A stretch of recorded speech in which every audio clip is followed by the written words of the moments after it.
നമസ്കാരം എല്ലാ കുട്ടികൾക്കും ഗിരീഷ് സാറാണ്. വളരെ പ്രധാനപ്പെട്ട ഒരു വീഡിയോ ആണ്. കാരണം ഒരുപാട് കുട്ടികൾ സേ പരീക്ഷ എഴുതുന്ന ലക്ഷത്തിനടുത്ത് കുട്ടികൾ സേ പരീക്ഷ എഴുതുന്നുണ്ട്. 1,00,000-നടുത്ത് കുട്ടികൾ സേ പരീക്ഷ എഴുതുന്നുണ്ടെന്നുള്ളതാണ്. 85,000 എന്നൊക്കെയുള്ളൊരു കണക്ക്. 82,000 85,000 കുട്ടികൾ. 1,00,000-ന് മുകളിലുണ്ടോയെന്ന് എനിക്കറിയത്തില്ല. എന്തായാലും എല്ലാ കുട്ടികളും ആ കുട്ടികളെല്ലാവരും ആഗ്രഹിക്കുന്നത് ഞങ്ങൾ സാറേ ഈ ജൂണിൽ 23-ാം തീയതി പരീക്ഷ, 27-ാം തീയതി പരീക്ഷ തീരും, എന്ന് ഞങ്ങൾക്ക് റിസൾട്ട് വരും.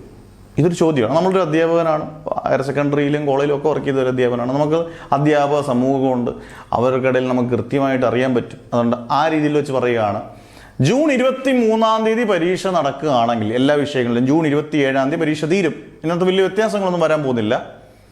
നിങ്ങൾ ഗംഭീരമായിട്ട് പഠിക്കണം, ഉഴപ്പരുത്. അത് എപ്പോഴും എല്ലാ വീഡിയോക്കകത്ത് പറയുന്നത് നമ്മളിലെ കുറച്ച് ദിവസം കഴിയുമ്പോൾ ഒരു 2 ദിവസം റിസൾട്ട് എത്തിയതിനു ശേഷം തോറ്റു എന്ന് പറയുമ്പോൾ കുറച്ച് ഒരു വിഷമത്തോടെ അങ്ങ് പഠിക്കാൻ തുടങ്ങും. കുറച്ച് കഴിയുമ്പോൾ പഴയ പോലെ. അങ്ങനെ വരരുത്. കൊച്ചു പിള്ളേരല്ല, നിങ്ങൾക്ക് മനസ്സിലാക്കാനുള്ള പ്രായമുണ്ട്. ഉഴപ്പിയാൽ നിങ്ങൾക്ക് തന്നെയുള്ളൂ ദോഷം, ഉഴപ്പിയില്ലെങ്കിൽ നിങ്ങൾക്ക് തന്നെയുള്ളൂ ഗുണം. വേറെ ആർക്കും ഗുണം കിട്ടാനും ഇല്ല. മാഷിന് കിട്ടാനില്ല, രക്ഷകർത്താക്ക് കിട്ടാനില്ല. അവരെ മാത്രം നിങ്ങൾ വലിച്ചാൽ മതി, രക്ഷകർത്താക്കളെ അമ്മയും അച്ഛനും മാത്രം, കേട്ടോ. അന്നേരം റിസൾട്ട് വരുന്നത് ഇപ്പം നിങ്ങൾ 27-ാം തീയതിയാണ് എങ്കിൽ ഒരു 10 അല്ലെങ്കിൽ 14 ദിവസത്തിനുള്ളിൽ നിങ്ങൾക്ക് റിസൾട്ട് വരും. പെട്ടെന്നാണ് ആ കാര്യങ്ങളൊക്കെ നമ്മുടെ കേരള ഗവൺമെൻറ് സർക്കാർ പടപ്പടാന്ന് പേപ്പർ 2-3 ദിവസം കൊണ്ട് പേപ്പർ വാല്യുവേഷനും സ്കൂട്ടണിയും, അതായത് കൂട്ടി എല്ലാ സംഭവങ്ങളും എടുത്ത് തകർക്കും.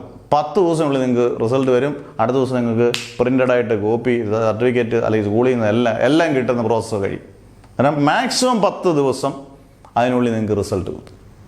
അന്നേരം അത്രയേ ഉള്ളൂ. അന്നേരം എല്ലാവരുടെയും കൂട്ട് തന്നെ അടുത്ത കോഴ്സിന് നിങ്ങൾക്ക് ചേരാം. എന്താ ബുദ്ധിമുട്ട്? എല്ലാ കോഴ്സുകൾക്കും അപ്ലൈ ചെയ്യാനുള്ള സമയം അന്നേരം ആകത്തുള്ളൂ. ഒരു കുഴപ്പമില്ല. അന്നേരം ഒരു പ്രശ്നമില്ലാതെ നിങ്ങൾക്ക് ഏത് കോഴ്സിനും അപ്ലൈ ചെയ്യാം. അതാണ് പല കുട്ടികളുടെ ടെൻഷൻ. എനിക്ക് ആ കോഴ്സിന് പറ്റുമോ, എനിക്കിഷ്ടമുള്ള കോഴ്സിന് പോകാൻ പറ്റും. പക്ഷെ നിങ്ങൾ പഠിച്ച് ജയിക്കണം. അത് നിങ്ങൾ വിചാരിക്കണം. നിങ്ങൾ വിചാരിക്കാൻ എല്ലാവിധ എന്നെക്കൊണ്ട് ചെയ്യാൻ പറ്റുന്ന കാര്യങ്ങളൊക്കെ നമ്മുടെ ബാച്ചസ് നമ്മൾ ചെയ്യുന്നുണ്ട്. അന്നേരം അതിൻ്റെ മാക്സിമം ചെയ്ത് കൊടുക്കും. ഇനി അങ്ങോട്ടും അന്നേരം ഒരു കുട്ടിയും തോക്കരുത് കേരളത്തിൽ എന്ന് ആഗ്രഹിച്ചുകൊണ്ട് നിർത്തുന്നു. Never ever give up.